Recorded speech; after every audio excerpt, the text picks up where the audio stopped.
Nas ciências naturais, um discurso que defendia um povo alemão superior a todos os outros. O processo de miscigenação como algo prejudicial para um país. Na história, Hitler como um herói, ao lado de Aquiles e Hércules. Lavagem cerebral acerca do discurso hitlerista e meninas sendo ensinadas desde cedo a serem boas paredeiras, para gerarem os futuros soldados da nação. Nossa pausa para a história de hoje é mais séria do que comum. Hoje nós vamos adentrar as salas de aulas alemãs durante o obscuro período de Alemanha nazista.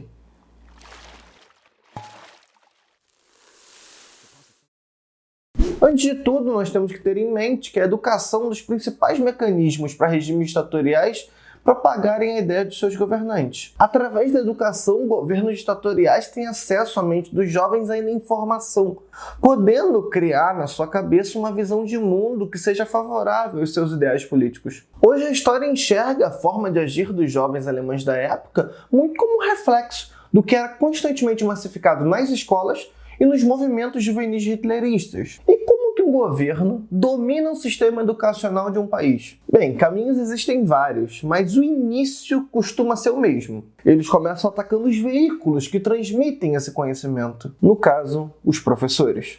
A partir de 1933, o Partido Nazista começa um processo de expulsão de todo e qualquer profissional da educação que fosse considerado minimamente um risco para os ideais do partido, incluindo, obviamente, os professores judeus. Para você ser um professor numa escola alemã, seu passado seria exaustivamente revirado e você deveria se submeter de forma voluntária a um curso de doutrinação ideológica. Os professores, então, já não eram mais contratados devido à sua qualificação, experiência ou formação acadêmica, mas sim no grau de apoio ao partido e fanatismo aos ideais nazistas. Já no ano de 1936, 97% dos professores de escolas públicas já eram filiados ao Partido Nazista. Isso dá mais de 300 mil pessoas. Entre todos os grupos de profissionais ligados ao partido, o dos professores foi o maior número e ao mesmo tempo também o mais censurado. Esse era o tamanho da preocupação de Hitler em dominar a educação na Alemanha. Os professores também tinham um roteiro bem claro para se seguir dentro de sala de aula. Foram inúmeros os livros e cartilhas impressos para determinar o que o professor ensinaria, como ensinaria e o que nunca abordar também, como foi o caso do próprio Hereditariedade e Ciências Raciais para escolas elementares e secundárias, que direcionava o professor a introduzir temas raciais e antissemitas em praticamente todas as matérias. Sim, todas as matérias. Como já dito anteriormente, as ciências naturais tinham como principal objetivo acadêmico ensinar para o jovem alemão como ele fazia parte de uma raça superior, pura e perfeita que era o povo alemão, enquanto fazia questão de ressaltar os riscos da maldita miscigenação, com direito a críticas a países como o Brasil, que teria criado uma raça fraca por se misturar. Teorias das mais absurdas, envolvendo pseudociência no campo da genética,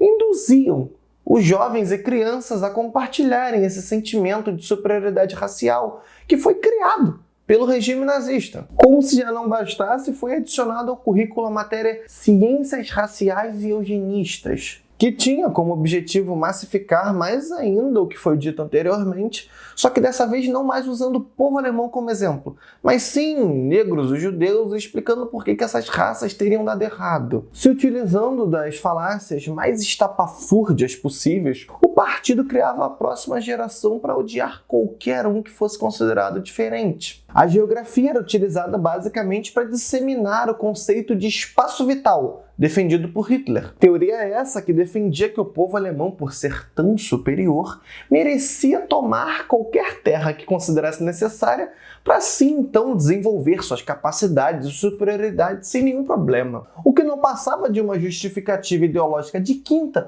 para justificar o processo de expansão territorial que o partido promovia na Europa.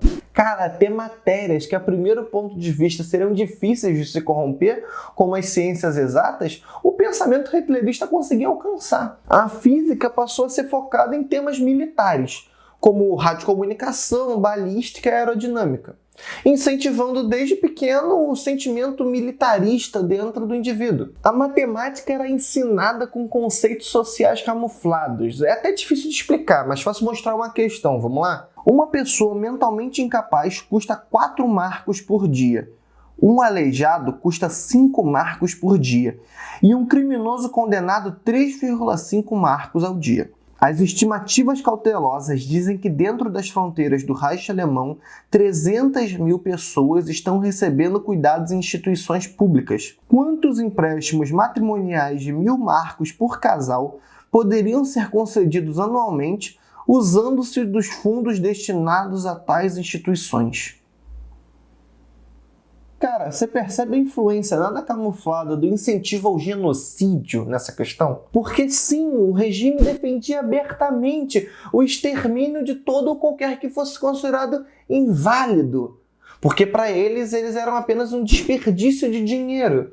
Questões envolvendo grupos considerados subversivos pelo partido, como os próprios judeus eram facilmente encontrados nos cabeçalhos de questões e provas de jovens alemães. Para Hitler, a matéria mais importante a ser desenvolvida era a educação física, porque para ele a Alemanha teria perdido a Primeira Guerra porque as escolas focavam demais no aprendizado do conteúdo intelectual, ao invés de ensinar boxe para as crianças e fortalecer seus corpos através do esporte. Hitler queria com isso não formar um cidadão, mas sim um soldado forte, que estaria disposto a qualquer momento a entrar no fronte de batalha em defesa do seu líder. Inclusive, isso é algo que permeava não só a escola, mas todo o imaginário nazista. A intelectualidade, o saber e o conhecimento eram deixados de lado frente à brutalidade e à força física. Enquanto preparavam novos soldados para a batalha, o partido desejava criar as futuras mães aptas a parir e assumirem os afazeres domésticos.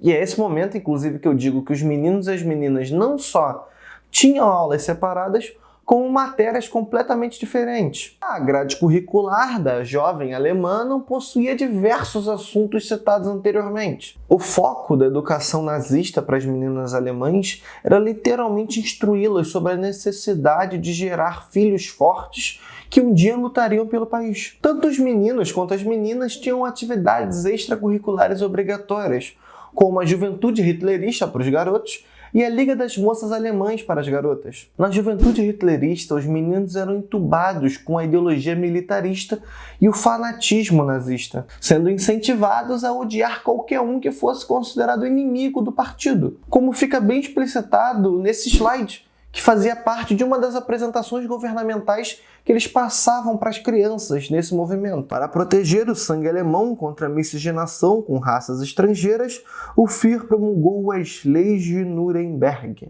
que foram as duas tão conhecidas leis que passaram a perseguir os judeus não mais pelo que eles acreditavam, mas sim pelo que eles eram. Essa lei, inclusive, foi expandida no mesmo ano para incluir negros e ciganos nesse material governamental que era passado tanto nas escolas como nesses movimentos juvenis.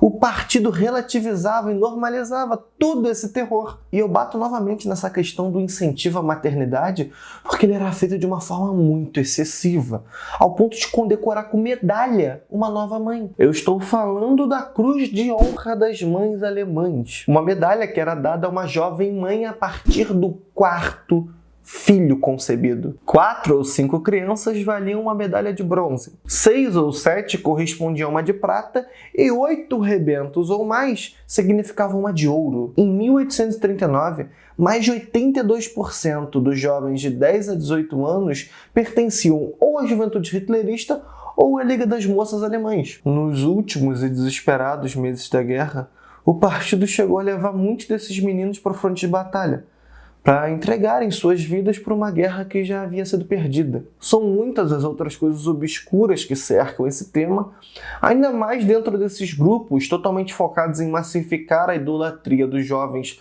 no regime e na figura de Hitler. Mas acho que hoje nós vimos o suficiente para entendermos o risco que é para toda uma sociedade nós perdermos o espaço democrático em sala de aula. E o risco que é termos profissionais oprimidos por um sistema político. E que quando olharmos para essas histórias, jamais vejamos elas como um passado muito distante, Porque a única coisa que impede a volta de tudo isso é a resistência diária ao totalitarismo. Não há espaço para retrocessos. Meu nome é Lucas Perini e essa foi a nossa pausa para a história de hoje.